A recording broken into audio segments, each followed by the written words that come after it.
안녕하세요. 저는 중환자 실장이고 또 신속대응팀 팀장을 맡고 있는 김지희입니다. 여러분들 대개는 좀 처음 뵙는 분들 같아서 오늘 저는 이제 기관 내 삽관하고 기계 환기를 언제 시작할 것인가, 이거는 어떻게 생각하면 당연히 숨을 못 쉬는 사람한테 하겠죠. 그리고 숨을 못 쉬는 상태에 놓이면 여러분들 아마 다 하실 거 맞는데, 제가 오늘 얘기하고 싶은 것은 조금 일찍 하는 시점이 어딘가를 증례 몇 개를 가지고 한번 얘기를 해보려고 합니다. 흔히 기관 내 삽관과 기계 환기는 호흡 부전이 명확하게 있으면 다 해요. 그쵸?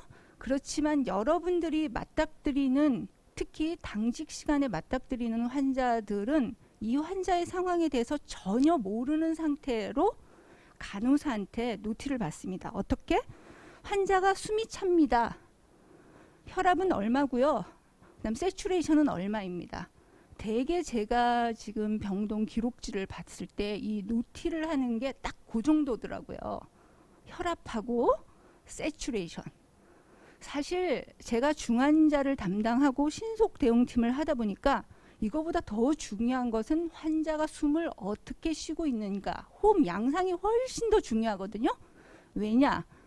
앞에 얘기하는 혈압이 떨어지고 세츄레이션이 떨어졌을 때는 당연히 해야 될 시점이고, 그거보다 더 앞서서 환자가 나빠지기 전에 해야 할 시점은 호흡수라든지 숨을 어떻게 쉬고 있는지 호흡 양상이 훨씬 더 중요하기 때문에 이 노티를 간호사들이 참 해줬으면 좋겠지만 안타깝게도 계속 안 될 것 같고, 이제 이거는 오늘 강의를 들으신 여러분들이 간호사부터 노티를 받으면 물어보셔야 돼요. 숨을 몇 회 쉬고 있습니까? 숨을 어떻게 쉬고 있습니까? 이렇게요. 자, 기계 환기의 적응증은 중환자를 담당하고 있는 의사 입장에서는 이렇게 크게 네 가지로 나눕니다. O2, CO2, 멘탈, 쇼. 여러분들이 O2, CO2가 문제가 있으면 거의 인투베이션 할 거라고 생각합니다. 그런데 우리들이 맞닥뜨리는 환자는 ABJ를 하기 전까지 O2, CO2가 얼마인지 몰라요. 그래서 그 전에 나타나는 임상 증상은 의식이라든지 바이탈 사인의 변화로 훨씬 더 빨리 알 수 있거든요.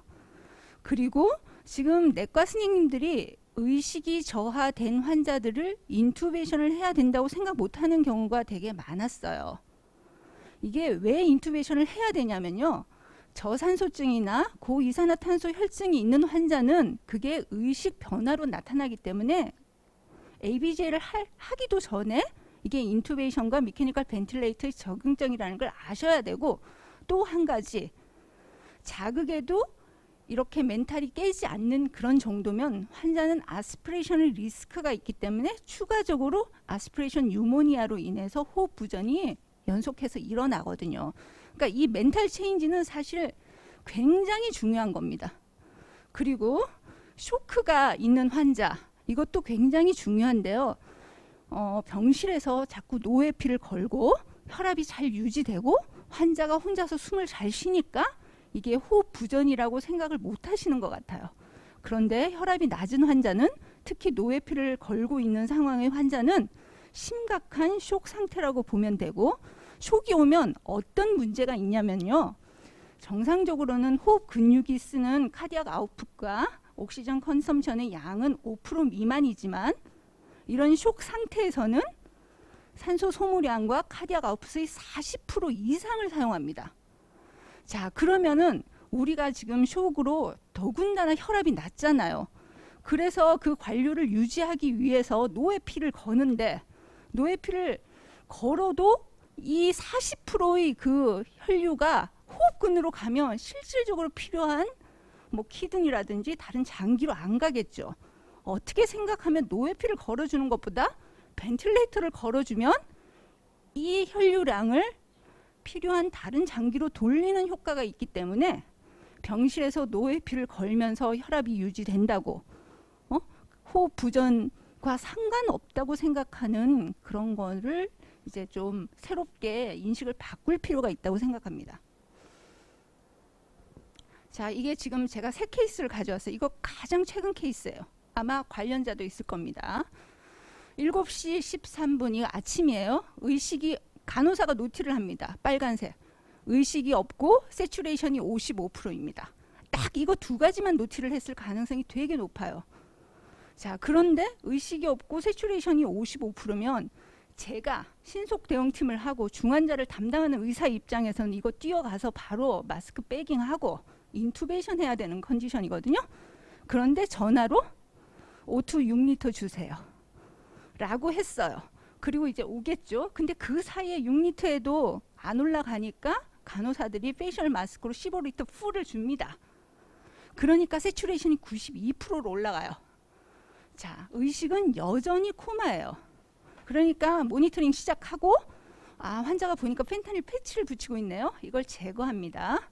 그리고 항암제도 중지해요. 바이탈은 체크하는데 굉장히 놀랍죠. 혈압과 맥박만 체크해요. 호흡 양상에 대해서 전혀 표시가 없어요. 숨을 많이 쉬고 있는지, 숨을 적게 쉬고 있는지. 이게 사실은 굉장히 중요한 조기 사인이거든요. 저희가 신속 대응팀에서 바이탈 사인 중에 가장 중요한 것 하면 호흡수예요. 왜냐하면 이것이 어떠한 바이탈 사인보다 가장 먼저 환자의 악화됨을 나타내는 징후이기 때문에. 그래서 제가 이거 아침에 보고 간호사한테 숨을 어떻게 쉬었습니까? 병동에 전화를 했어요. 그랬더니 그제서야 이제 기록하겠습니다 하고 11회 뭐 이런 식으로 했어요. 만약에 첫 번째 노티를 의식 없음 세츄레이션 55% 외에 호흡수가 10회 정도입니다라고 노티를 했으면 의사의 대응은 조금 달라졌을 것 같아요. 우리 병실 간호사들이 그렇게 노티를 하기 때문에 여러분들은 그 노티에 플러스 질문을 하셔야 돼요. 환자가 추가로 어떤 문제가 더 있는지 인포메이션은 이걸 담당하는 선생님이 아셔야지 되죠. 7시 25분에 이 노란색은 신속 대응팀이 올라와서 환자를 본 기록이에요. 세미코마, 여전히 세미코마 상태였고 맥박은 촉지되고 자발호흡도 있어요. 근데 환자는 소변을 지린 상태였고 퓨필이 슬러기시하고 SpO2는 O2를 풀로 줬을 때 92%예요. 그 다음에 빈맥이 있죠. 자, 이 상태에서 POCT를 바로 냅니다. ABJ를 내면 30분씩 걸리니까 저희가 신속 대응팀이 POCT를 가지고 올라가요. 그래서 보니까 CO2가 98.9네요. 자, 오랄 석션. 의식이 없으니까 아스피레이션 리스크가 있기 때문에 석션을 하고 엠브백잉을 10분을 합니다. 사실 이때 주치의는 바로 인투베이션을 했어야 되는데 못하죠. 왜냐하면 인투베이션의 경험이 아마 부족했을 수도 있고 병실에서 인투베이션을 하는 게 굉장히 두려울 거거든요. 그래서 그냥 백잉만 해서 혹시라도 CO2를 떨어뜨릴 수 있나고 해봤어요. 그런데 변화가 없죠. 그리고 ABJ를 다시 냈지만 여전히 비슷한 상황이 됩니다. 그래서 ICU 전동을 결정하고 ICU에 내려서 인투베이션을 하죠.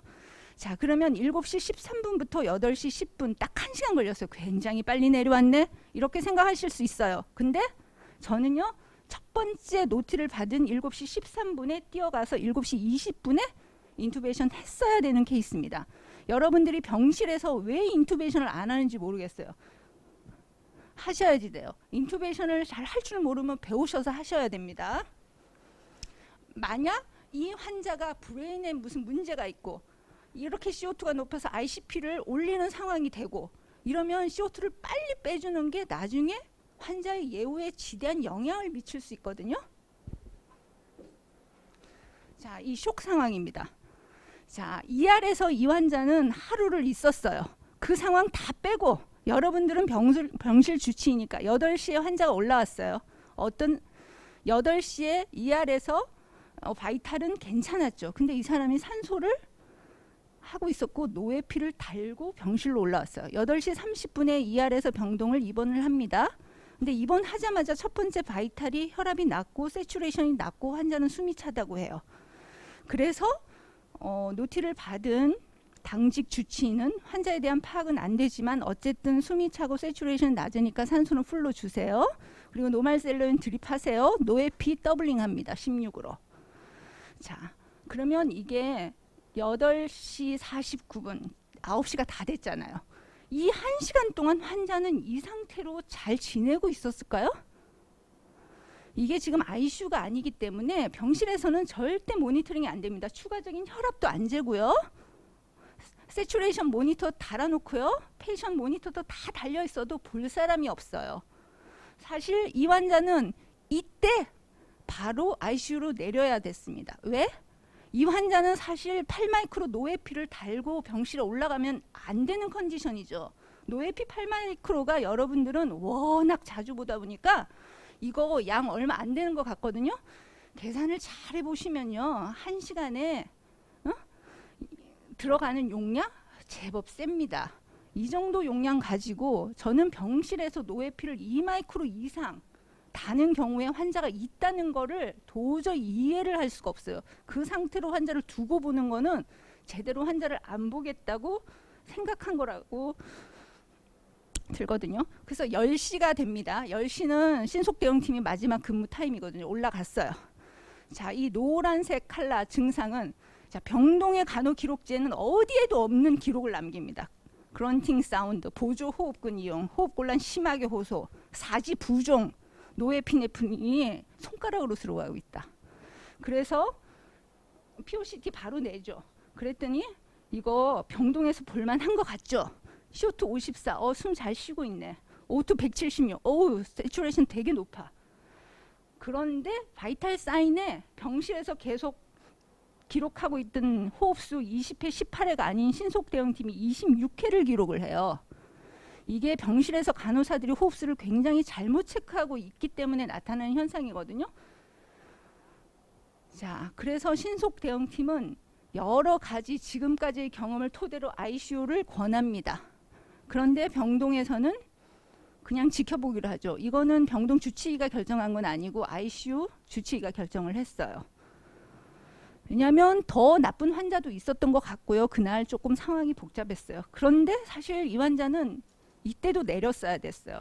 그리고 10시 반이 돼서 ABG를 다시 내봅니다. 그랬더니 폐하가 떨어지고 CO2가 올라가죠. 그러니까 이때라도 또 내렸어야 돼요. 그런데 그거 하지 않고 비본을 주고, 그리고 ICU 당직 의사는 이 ABG를 언제 확인하냐면 새벽 0시 7분에 확인을 합니다. 그러니까 놀랬죠. 오, 숨을 잘 못 쉬고 있네. 그러니까 그러면 그때라도 내렸어야 되죠. 근데 또 올라가서 본인이 직접 엠브 백잉 10분을 합니다. 10분을 하면서 ABG를 시키죠. 그런데 제 생각에는 마취과 의사도 의식이 있고 자발 호흡이 약간 있는 사람을 엠브 백잉 잘 못해요. 절대 못해요. 저는 그냥 인투베이션을 선택할 것 같아요. 못하는 거 알기 때문에. 근데 본인이 할 줄 알았나 봐요. 엠브 백잉 하고 여전히 혈압 해결 안 되고 세츄레이션 해결 안 되고 하니까 엠브 백잉을 했다고 또 갑자기 O2를 낮추네요. 2리터로. 이게 굉장히 지금 O2를 올렸다 내렸다, 이게 PO2에만 반응을 하는 거예요. 여러분들이 환자의 임상 증상에 집중하지 않고 수치로만 집중하니까 지금 이런 현상이 생기는 거예요. O2도 꾸준하게 주는 것도 아니고 줬다가 내렸다 줬다 내렸다. 노에피는 혈압이 계속 유지가 안 되니까 계속 더블링. ER에서는 더한 일이 있었어요. 노에피 쫙 올렸다 노에피 쫙 내렸다, O2 쫙 올렸다 O2 쫙 내렸다. 이 정도 되는 환자는요, 절대로 병실에서 보시면 안 돼요. 임펜딩 레스피레이터리 페일리어 당연히 오거든요. 그래서 결국은 1시 10분에 ICU 전동하고 기관 삽관하고 노에피는 32 마이크로까지 엄청 올리죠. 자, 환자가 첫 번째 발견되는 9시에 ICU 내려야 했는데 못 내렸고, 신속대응팀이 권유했는데 또 거절하고, 이렇게 되면 환자의 예후에 아주 심각한 영향을 미쳐요. 그러니까 얼리 인투베이션을 못했던 경우에는 환자의 모탈리티가 70%가 올라간다는 얘기가 있습니다. 이 환자가 병실에서 두고 보면서 끝낼 환자 아니면 다 내리셔서 제대로 치료받게 해주셔야 돼요. 자, 이거 호흡 일량 증가. 이거는 또 더 재밌습니다. 11시 20분 호흡 곤란, 가슴 답답함을 호소해요. 자, 이때 바이탈 사인 일견에서 보면 괜찮아 보이나요? 근데 여기서 호흡수 32회예요. 호흡수가 빠르니까 마치 말기 암 환자인 것처럼 취급하고 몰핀을 1앰프를 투여합니다. 그러니까 어떻게 되죠? 환자는 좀 깔아앉겠죠. 깔아앉으면은 별 말이 없을 것 같아요. 그런데 그 사이에 의사에게 보고되지 않은 채로 11시 40분, 41분, 0시까지 환자는 굉장히 이리터블했어요. 네이잘 프롱을 집어 던지고 리저버 마스크로 바꿔주니까 패대기를 치고 나 이거 쓰니까 더 숨이 차. 왜냐하면 숨이 차요. 여러분들이 생각하는 15리터 풀 리저버 마스크 있잖아요. 그거 일반인들도 견디기 힘든데 숨 찬 사람 굉장히 견디기 힘들어요. 굉장히 드라이하고 그런 가스가 들어가면 기도가 어떤 현상이 일어나냐면요. 수축이 돼서 마치 아스마 환자처럼요. 굉장히 기도 자극과 기도가 좁아지는 현상이 나타난단 말이에요. 만약에 O2를 15리터 리저버 마스크로 올려야 된다면 그 시점에 그걸 해야 돼요. 하이플로우 네이잘 캐뉼라를 차라리 적용을 하는 게 맞아요. 하이플로우 네이잘 캐뉼라는 여러분들이 생각할 때 픽스드된 FiO2를 제공해서 산소를 올린다라고만 생각하는데 하이플로우 네이잘 캐뉼라의 가장 중요한 장점은 뭐냐면요. 휴미디피케이션, 그 다음에 적당한 체온을 유지하는 거거든요. 그것이 기도를 확장시키는 효과와 숨을 얼마나 편안하게 해주는지를 몰라요. 그래서 그거를 했어야 되는데 페이셜 마스크 풀로 줬다가 좀 괜찮아지는 것 같으니까 내렸다가 이걸 반복을 하다가 5시 10분에 이제 본격적으로 환자는 굉장히 숨이 찹니다. 호흡수 36회, 타키카디아도 생기죠. 132회, 세츄레이션만 멀쩡해요. 이 바이탈을 보고 세츄레이션이 괜찮기 때문에 환자가 숨을 잘 쉬고 있고 괜찮다고 판단하면은 굉장히 큰일 날 일입니다. 6시, 그런데 괜찮다고 판단을 한 것 같아요. 5시 30분에 몰핀 원앰플이 들어가죠. 그러면 어떻게 되죠? 환자는 숨이 찬데 의식까지 몽롱해져요. 그러면 숨을 더 잘 못 쉴 것 같아요. 그러면 세츄레이션이 떨어져야 될 것 같은데 뭐 어떻게 쉬고 있었는지 표현이 안 됐으니까 모르겠고 6시 10분에 신속대응팀이 출근을 해서 올라갑니다. 빠른 호흡, 체스트 리트랙션, 보조호흡근 사용, 호흡 곤란 호소함, 의식은 알러트하다. 이게 신속대응팀 기록이에요. 병실 간호사 기록, 주치의 기록 어디에도 나오지 않는. 그때 POCT를 냈어요. ABG에 CO2 54.8, O2 69. 이 정도면 사실은 워크 오브 브레싱이 증가한 상황이 아니라면 병실에서 두고 봐도 될 만한 ABG의 소견이긴 해요. 근데 이 ABG를 결코 두고 보면 안 되는 거는 이 사람이 4시 15분 하트레이트, 펄스레이트 133 이후로 거의 2시간 동안 굉장히 심한 타키프니와 타키카디아를 호소하고 있었거든요. 2시간 동안 있는 힘을 다 끌어당겨서 심파세틱 톤을 최대한 다 끌어당겨서 환자는 죽지 않기 위해서 숨을 쉬고 있었는데 이 ABGA가 그냥 볼만하다고 그냥 두고 보기로 결정합니다. 심지어는 에어보로 견딜만 할 거라고 생각을 해요. 근데 이 에어보의 컨트라 인디케이션 중에 하나가 뭐냐면 의식이 왔다 갔다 한다거나 CO2가 리텐전이 되는 경우에는 사용을 안 하는 게 좋습니다. 그래서 에어보를 결정하고 ABG를 보고 ICU 내릴지 말지를 결정하기로 합니다. 그런데 7시 18분에 6시 10분에 해서 이제 사정하고 6시 30분쯤 결정했을 건데 에어보 빌려오고 적용하는데 시간 걸리겠죠. 그래서 결과적으로 그로부터 1시간 뒤에 에어보를 적용합니다. 그런데 여기 노란색 표시된 거 이게 또 되게 중요한데요. 신속대응팀 간호사가 에어보를 적용한 거를 지켜봤어요. 지켜봤는데 여전히 빠른 호흡과 빠른 맥박이 해결되지 않았다라고 기록을 남겨놨어요. 근데 이때 의사가 없었어. 옆에 환자랑 보호자만 남겨두고 에어보를 적용하고 나갔죠. 그리고 나서 환자는 30분 뒤에 어레스트가 났다고 보호자가 이제 뛰어와서 어레스트가 난 걸 알고 랩을 냈더니 CO2 126으로 올라갔죠. 그래서 세츄레이션은 에어보를 달고 세츄레이션은 99%만 됐지만 사실 숨쉬기가 굉장히 어려운 환자에게 산소를 갑자기 투여를 하면 CO2 리텐전이 생기거든요. 그걸로 인해서 호흡이 더 억제가 되는 경향이 있어요. 그래서 결국 CPR을 하게 되고 인투베이션 하고 호흡 부전으로 인한 CPR이기 때문에 일단 심장은 돌아왔어요. ICU 내렸지만 이 환자도 굉장히 예후가 좋지는 않겠죠. 자, 여기서 제가 노란색으로 표시된 4시 15분 네, 펄스 레이트 131에 세츄레이션 83. 이때 인투베이션을 했어야 될 시기입니다.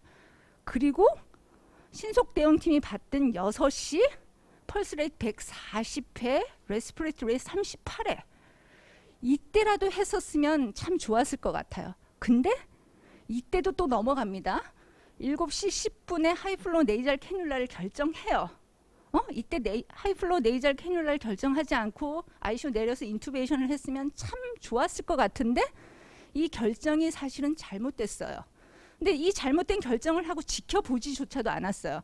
만약 이 결정을 하고도 지켜봤더라면 10분 내로 바로 인투베이션을 했었을 것 같아요. 7시 20분에 하이플로우를 적용하고 나서도 여전히 이런 워크 오브 브리싱이 해결이 안 되는 양상을 보여줬거든요. 그러고 나서 어레스트가 왔죠. 이렇게 보면 4시부터 4번에 걸쳐서 어레스트를 막을 수 있는 순간들이 있었음에도 불구하고 왜 놓쳤을까요? 아마도 그거는 이 레스피레이터리 레이시라든지 이 펄스 레이시 얼마나 이 호흡 부전에서 중요한 사인인가를 여러분들이 몰라서가 아닐까 그렇게 저는 생각합니다. 자, 그래서 환자가 숨이 차요라고 만약 노티가 온다면 이런 순서로 평가를 해야 됩니다. 기도에 문제가 없는지. 일단 왜? 기도에 문제가 있으면 환자가 아무리 얼럿하고 숨을 지금 잘 쉬고 있더라도 무조건 에어웨이를 확보해야 되고요. 두 번째, 호흡수와 호흡 양상을 평가합니다. 호흡수가 35회를 넘으면 굉장히 위중하고요. 펄스 레이트 120회를 넘어가면 굉장히 위중해요. 그런데도 불구하고 굉장히 제가 놀라운 거를 많이 봤는데 이 호흡 부전으로 인해서 타키카디아가 오면 오더를 내요. EKG를 찍으라고. 굉장히 충격적이죠. 그 EKG를 찍으면 사이너스 타키카디아밖에 안 나올 것 같은데 딴 거를 사정하지 않고 환자가 숨 쉬는 걸 하나 쳐다보지 않고 딱 그것만 보고, 왜냐하면 간호사들은 혈압이라든지 맥박수를 더 중요하게 여겨요. 병동 간호사가. 사실은 더 중요한 건 호흡수와 호흡 양상인데 여러분들은 노티를 받으면 전화로 끝나면 안 되고 반드시 가서 환자를 확인해야 됩니다. 숨 쉬고 어떻게 있는지 간호사가 센 호흡수랑 내가 그거는 의사이기 때문에 딱 보면 알아요. 한 번만 딱 보면 놓치지 않을 것 같은데 제가 여러분들이 놓친 케이스들을 보면 환자를 가서 보지 않았을 가능성이 굉장히 높다고 생각이 들어요. 자, 그리고 의식을 평가하고 ABGA는 가장 마지막입니다. 수치에 집중을 해서 ABGA가 나올 때까지 기다리면 늦습니다. 그 전에 이 모든 임상 상황을 여러분들이 직접 환자를 가서 보고 판단하시고 인투베이션과 미케니컬 벤틸레이터 적용을 결정해 주세요. 자, 이게 제가 하고 싶은 말입니다. 기계환기 시작 여부는 질병 초기에 결정하는 것이 바람직하며 환자의 기계환기가 급박하게 필요해질 때까지 기다려서는 안 됩니다. 아까도 얘기했듯이 모탈리티가 늦은 인투베이션의 모탈리티가 70%가 증가합니다. 쇼크 상태는 지금 산소화가 유지된다 하더라도 갑자기 급격하게 나빠질 수 있기 때문에 혈액학적 안정을 위해서 기계환기 적용 여부를 조기에 결정해야 합니다. 하이플로우 네이잘 캐뉼라는 기관 내 삽관이 가능한 의료진이 지켜보면서 적용해야 하며 환자의 세츄레이션이 개선되는 것뿐만 아니라 호흡수나 맥박수나 워크 오브 브레싱이 감소하는지를 모니터링하면서 진행하고 이것이 전혀 감소하지 않으면 시간을 지체하지 말고 바로 인투베이션하고 기계환기로 전환하도록 합니다. 이상입니다.